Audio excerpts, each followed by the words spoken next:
Na grande maioria das espécies, os organismos masculinos e femininos cooperam em vista da reprodução. São fundamentalmente definidos pelos gametas que produzem. Em algumas algas e em alguns cogumelos, as células que fusionam para produzir o ovo são idênticas.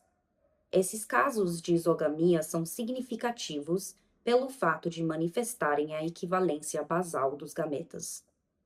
De maneira geral, estes são diferenciados, mas sua analogia permanece impressionante. Espermatozoides e óvulos resultam de uma evolução de células primitivamente idênticas. O desenvolvimento das células femininas em ócitos difere do dos espermatozoides por fenômenos protoplásmicos, mas os fenômenos nucleares são sensivelmente os mesmos.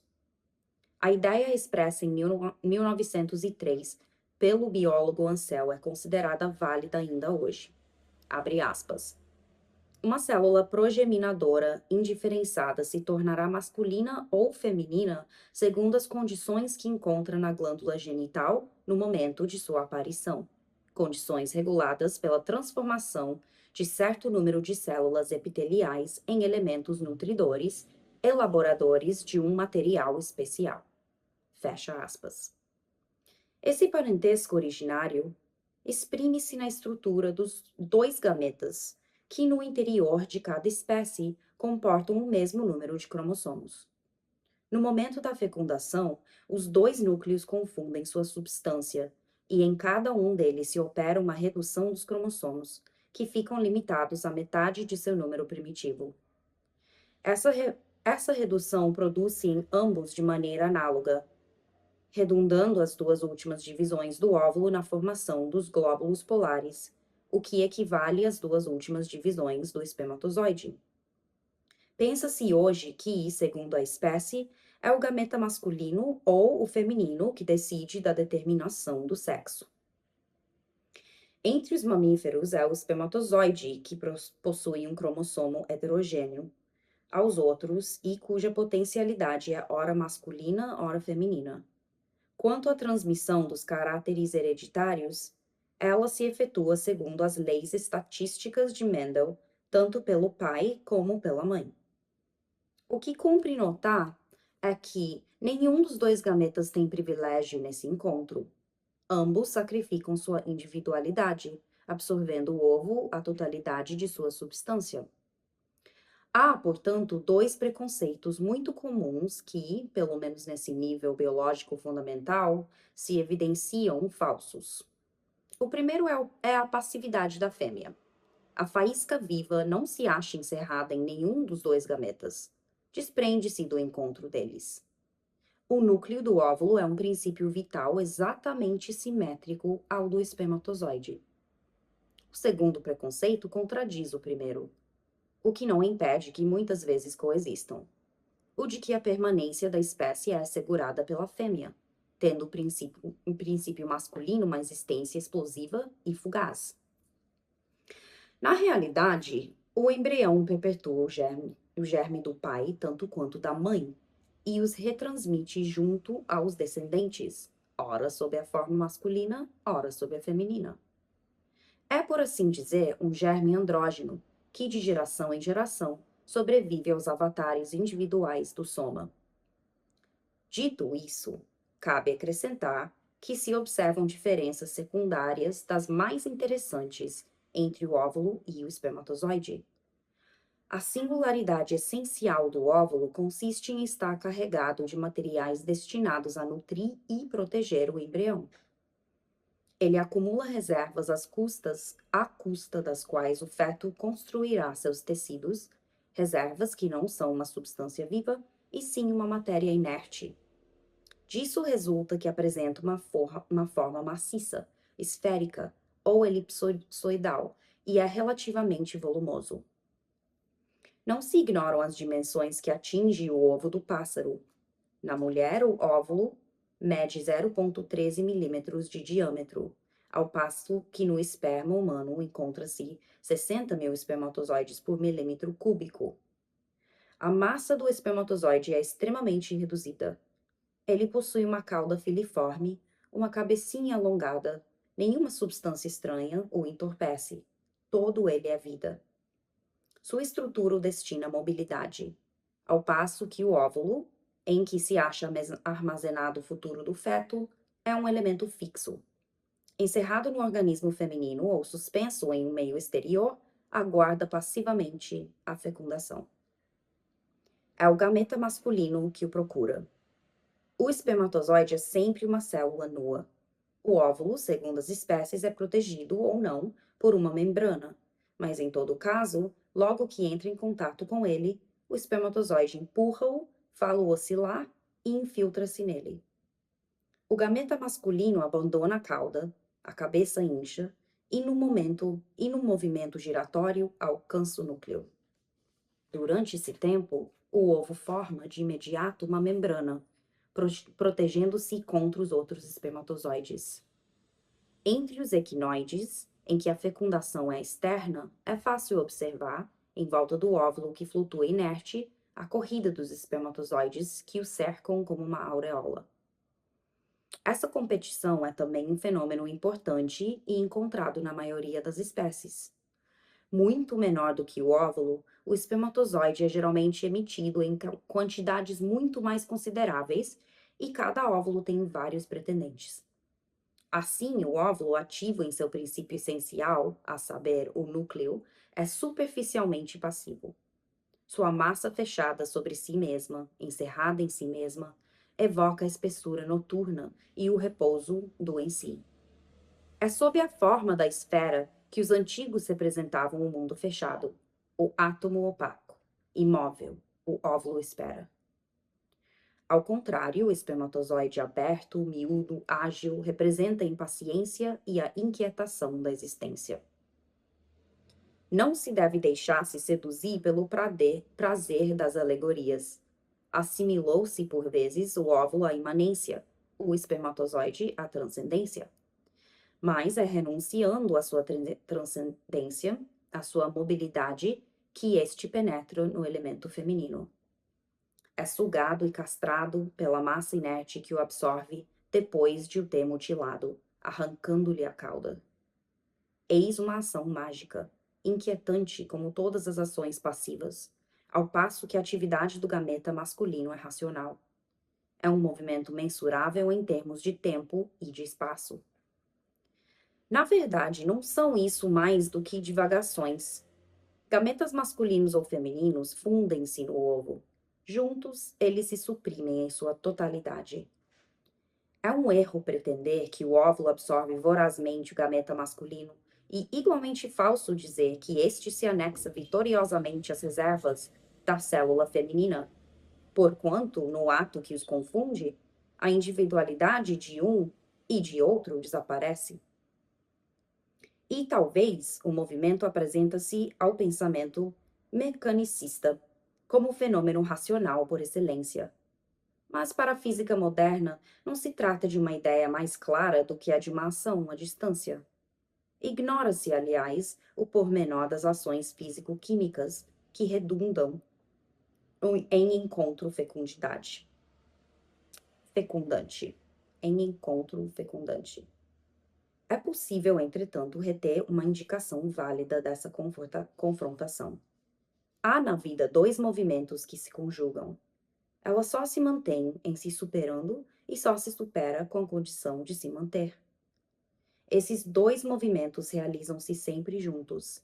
Pensá-los separados é pensar abstratamente. Entretanto, é ora um, ora outro que domina.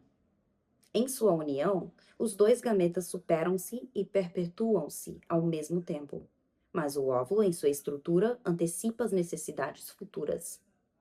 É constituído de maneira a nutrir a vida que despertará nele.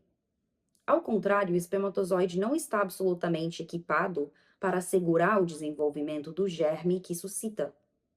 Em compensação, o óvulo é incapaz de provocar a mudança que suscitará uma nova explosão de vida, ao passo que o espermatozoide se desloca. Sem a previdência ovária, sua ação seria vã, mas sem sua iniciativa, o óvulo não cumpriria suas possibilidades ativas. Logo concluímos que, fundamentalmente, o papel dos dois gametas é idêntico. Criam juntos um ser vivo, em que ambos se perdem e se superam. Mas nos fenômenos secundários e superficiais, que condicionam a fecundação, é pelo elemento masculino que se opera a variação de situação necessária ao novo desabrochar da vida, e é pelo elemento feminino que esse desabrochar se fixa em um organismo estável. Seria ousado deduzir de tal verificação que o lugar da mulher é no lar, mas há pessoas ousadas.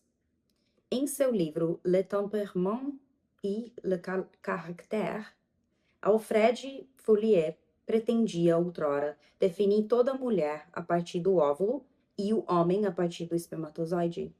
Muitas teorias ditas profundas assentam nesse jogo de analogias duvidosas. Não se sabe muito bem a que filosofia da natureza esses pseudopensamentos se referem. Se consideram as leis da hereditariedade, homens e mulheres saíram igualmente de um espermatozoide e de um óvulo. Suponho antes que flutuam nesses espíritos brumosos sobrevivências da velha filosofia medieval, segundo a qual o cosmo era o exato reflexo de um micro-organismo.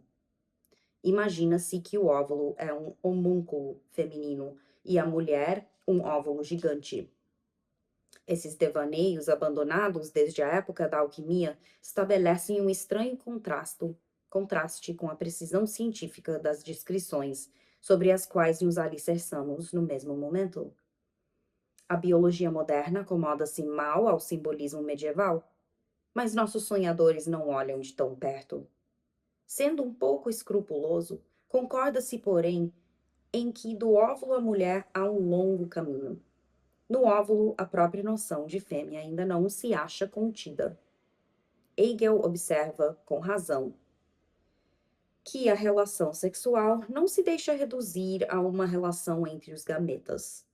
É, portanto, necessário estudar o organismo feminino em sua totalidade. Já se disse que, em muitos vegetais e certos animais inferiores, entre os quais os moluscos, a especificação dos gametas não acarreta a dos indivíduos, produzindo cada um deles óvulos e espermatozoides a um tempo. Mesmo quando os sexos se separam, não existem entre eles barreiras estanques como as que encerram as espécies. Assim como os gametas se definem a partir de um tecido original indiferenciado, machos e fêmeas surgem antes como variações sobre uma base comum. Entre certos animais, o caso mais típico é o da bonélia, o embrião é inicialmente assexuado, e são os acasos de seu desenvolvimento que decidem ulteriormente de sua sexualidade. Admite-se hoje que, na maioria das espécies, a determinação do sexo depende da constituição genotípica do ovo. O ovo virgem da abelha, reproduzindo-se por partenogênese, dá exclusivamente machos. O dos pulgões, nas mesmas condições, exclusivamente fêmeas. Quando os ovos são fecundados, é interessante notar que, salvo talvez em certas aranhas, o número de indivíduos machos e fêmeos procriados é sensivelmente igual. A diferenciação provém da heterogeneidade de um dos dois tipos de gametas.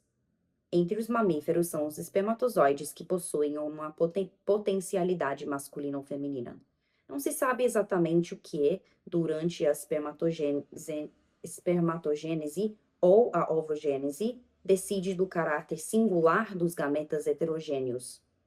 Em todo caso, as leis estatísticas de Mendel bastam para explicar-lhes a distribuição regular. Nos dois sexos, o processo de fecundação e o início do desenvolvimento embrionário efetuam-se de maneira idêntica. O tecido epitelial destinado a evoluir em gonadia é, no início, indiferenciado. É num certo estágio de maturação que os testículos se afirmam ou que, mais tardiamente, se esboçam os ovários. Isso explica que entre o hermafroditismo e o gonocorrismo existem uma quantidade de intermediários. Muitas vezes, um dos sexos possui certos órgãos características do sexo complementar. O caso mais impressionante é o do sapo. Encontra-se no macho um ovário atrofiado, denominado órgão de Bieder, em que se pode artificialmente forçar a produzir ovos.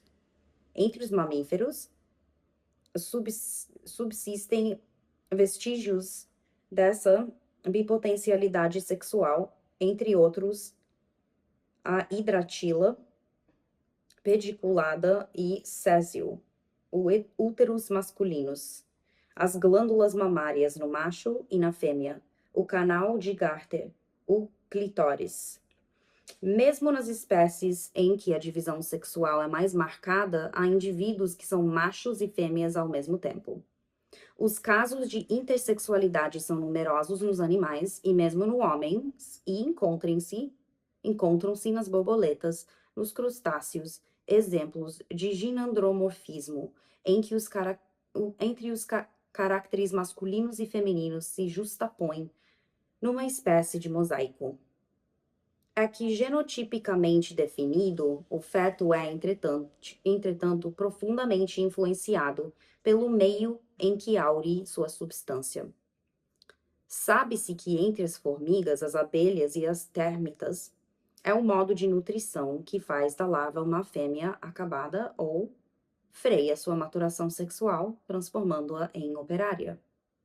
A influência, nesse caso, age sobre o conjunto do organismo. Entre os insetos, o soma é sexualmente definido num período muito precoce e não depende das gonadias. Entre os vertebrados, são essencialmente os hormônios provenientes das gonadias que desempenham um papel regulador. Demonstrou-se, mediante várias experiências, que fazendo variar o meio endocrínico, podia-se agir sobre a determinação do sexo. Outras experiências de enxertia e castração, realizadas em animais adultos, conduziram à teoria moderna da sexualidade. Nos machos e fêmeas dos vertebrados, o soma é idêntico, podendo-se considerá-lo um elemento neutro. É a ação da gonadia que lhe dá as características sexuais. Certos hormônios secretados operam como estimulantes e outros como inibidores. O próprio tracto genital é de natureza somática, e a embriologia mostra que ele se determina sob a influência dos hormônios, partindo de esboços bissexuais. A intersexualidade, quando o equilíbrio hormonal não foi satisfeito e nenhuma das duas potencialidades sexuais se realizou nitidamente. Igualmente distribuídos na espécie, evoluídos de maneira análoga a partir de raízes idênticas, os organismos masculinos e femininos, uma vez terminada sua formação, parecem profundamente simétricos. Ambos se caracterizam pela presença de glândulas produtoras de gametas, ovários ou testículos, sendo os processos de espermatogênese e ovogênese, já ouvimos, análogos. Essas glândulas depositam sua secreção num canal mais ou menos complexo, segundo a hierarquia das espécies. A fêmea deixa sair o ovo diretamente pelo oviduto, ou o retém na cloaca, ou em um útero diferenciado, antes de expulsá-lo. O macho lança o sêmen para fora, ou é munido de um órgão copulador que lhe permite introduzi-lo na fêmea. Estatisticamente, macho e fêmea aparecem, portanto, como dois tipos complementares. É preciso considerá-los de um ponto de vista funcional para aprender-lhes a singularidade. É muito difícil dar uma descrição geralmente válida da noção da fêmea. Defini-la como portadora de óvulos e o macho como portador de espermatozoides é muito insuficiente, porquanto a relação do organismo com as gonadias é extremamente variável. Inversamente, a diferenciação dos gametas não afeta diretamente o conjunto do organismo. Pretendeu-se, por vezes, que o óvulo, sendo maior, consumia mais força viva do que o espermatozoide, mas este é secretado em quantidade infinitamente mais considerável, de modo que nos dois sexos o desgaste se equilibra. Quiseram ver na espermatogênese um exemplo de prodigialidade e na ovulação um modelo de economia. Mas há também neste fenômeno uma absurda profusão. A imensa maioria dos óvulos nunca é fecundada. Como quer que seja, as gonadias e os gametas não nos oferecem um microcosmo de todo o organismo, e este que se faz necessário estudar diretamente. Um dos traços mais notáveis quando percorremos os diversos graus da escala animal é o fato de que, de baixo para cima, a vida se individualiza. Embaixo, ela impregna-se unicamente na manutenção da espécie. Em cima, ela gasta-se através de indivíduos singulares. Nas espécies rudimentares, o organismo como que se deixa reduzir ao aparelho reprodutor. Neste caso, a primazia do óvulo e, portanto, da fêmea, posto que o óvulo está principalmente voltado à pura repetição da vida. Mas ela não passa de um abdômen e sua existência é por inteira devorada pelo trabalho de uma monstruosa ovulação. Atinge em relação ao macho dimensões gigantescas. Muitas vezes seus membros são apenas cotos, seu corpo um saco ínforme. Todos os órgãos degeneram em proveito dos ovos. Em verdade, embora constituindo dois organismos distintos, machos e fêmeas mal podem então ser encarados como indivíduos. Formam um só todo, com elementos indissoluvelmente ligados. São casos intermediários entre o hermafroditismo e o gonocorrismo. Assim, entre os entonicíneos, que vivem como parasitas no caranguejo, a fêmea é uma espécie de chouriço esbranquiçado, envolvido em lâminas incubadoras, que encerram milhares de ovos. No meio destes encontram-se minúsculos machos e larvas destinadas a fornecer machos de substituição. A escravização do macho anão é ainda mais total entre os embriolídeos. Acha-se ele fixado sobre o opérculo da fêmea. Não possui tubo digestivo pessoal e seu papel é unicamente reprodutor. Mas em todos esses casos, não é a fêmea menos escravizada do que ele. Ela está escravizada à espécie. Se o macho encontra-se preso à fêmea, esta também se encontra presa ou a um organismo vivo de que se nutre como parasita, ou a um substrato mineral. Consome-se na produção dos ovos que o minúsculo macho fecunda. Quando a vida assume formas mais complexas, esboça-se uma autonomia individual e o laço que une os sexos se afrouxa. Mas entre os insetos, os dois sexos permanecem estreitamente subordinados aos ovos. Frequentemente, como entre os efemerópteros, macho e fêmea morrem imediatamente depois do coito e da postura. Por vezes, como entre os rotíferos e os mosquitos, o macho, desprovido de aparelho digestivo, sucumbe após a fecundação, enquanto a fêmea, que pode se alimentar, sobrevive. É que a formação dos ovos e a postura exigem algum tempo. A mãe expira logo que o destino da geração seguinte se acha assegurado. O privilégio da fêmea, entre grande número de insetos, provém de ser a fecundação um processo geralmente muito rápido. Ao passo que a ovulação e a incubação dos ovos exigem um trabalho demorado. Entre as térmitas, a enorme rainha, empanturrada de papa, que põe um ovo por segundo até que, afinal estéril, é exterminada impiedosamente. Não é menos escrava do que o macho anão, grudado no abdômen dela, e que fecunda os ovos à proporção que vão sendo expelidos. Nos matriarcados dos formigueiros e das colmeias, os machos são uns importunos exterminados em cada estação. No momento do voo nupcial, todos os machos saem do formigueiro e alçam voo em busca das fêmeas. Se as atingem, e fecundam, morrem logo depois, esgotados. Se retornam, as operárias os impedem de entrar, matam ou deixam que morram de fome. Mas a fêmea fecundada tem um triste destino. afunda solitariamente no solo e, não raro, perece de esgotamento, pondo os primeiros ovos. Se consegue reconstituir um formigueiro, aí passa 12 anos fechada, desa- desovando incessantemente.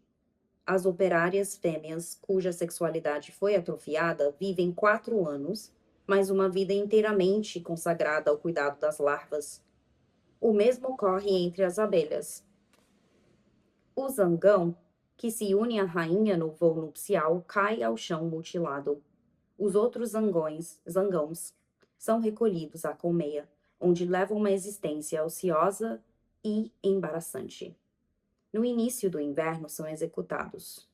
Mas as fêmeas abortadas, as operárias, pagam seu direito à vida com um trabalho incessante. A rainha é, de fato, a escrava da colmeia. Dessova incessantemente. E, quando da morte da velha rainha, várias larvas são alimentadas de maneira a poderem disputar a sucessão. A que nasce primeiro assassina imediatamente as outras. A fêmea da aranha gigante carrega os ovos numa bolsa até a maturidade. É bem maior e mais robusta do que o macho e devora-o após o coito. Observam-se os mesmos costumes na fêmea do louva-a-Deus, em torno da qual se cristalizou o mito da feminilidade devorante. O óvulo castra o espermatozoide. A fêmea do louva-a-Deus assassina o parceiro. Tais fatos prefigurariam um sonho feminino de castração. Mas na realidade é principalmente em cativeiro que a fêmea do louva-a-Deus manifesta tanta crueldade. Em liberdade, com alimentação suficiente, é muito raro que devore o macho. Se o faz, é como a formiga solitária, que não raro come alguns dos seus ovos, a fim de ter forças para desovar e perpetuar a espécie. Ver nesses fatos uma prefiguração da luta dos sexos que opõe os indivíduos como tais é devagar. Nem entre as formigas, as abelhas e as térmitas, nem no caso da aranha ou do louva-a-Deus, pode-se dizer que a fêmea escraviza e devora o macho. É a espécie que, por vias diferentes, devora ambos. A fêmea vive mais tempo e parece mais importante, mas não tem qualquer autonomia. A desova, a incubação, o cuidado com as larvas constituem o seu destino, sendo suas demais funções total ou parcialmente atrofiadas. Ao contrário, no macho esboça-se uma existência individual. Muitas vezes ele manifesta na fecundação mais iniciativa do que a fêmea. Ele é que vai à procura dela, ataca, apalpa, segura e impõe-lhe o coito. Por vezes tem que disputá-la com outros machos. Correlativamente, os órgãos da locomoção, do tato, da apreensão, são nele mais evoluídos. Muitas borboletas fêmeas são ápteras, enquanto os machos possuem asas. Estes têm cores, élitros, patas, pinças mais desenvolvidas, e não raro essa riqueza é acompanhada de um verdadeiro luxo de cores brilhantes. Fora do coito fugaz, a vida do macho é inútil, gratuita. Ao lado da diligência das operárias, a ociosidade dos zangãos é um privilégio notável. Mas esse privilégio é um escândalo. Comumente, o macho paga com a vida uma futilidade em que se esboça a independência. A espécie que mantém as fêmeas escravizadas pune o macho que pretende escapar à escravidão. Suprime-o brutalmente.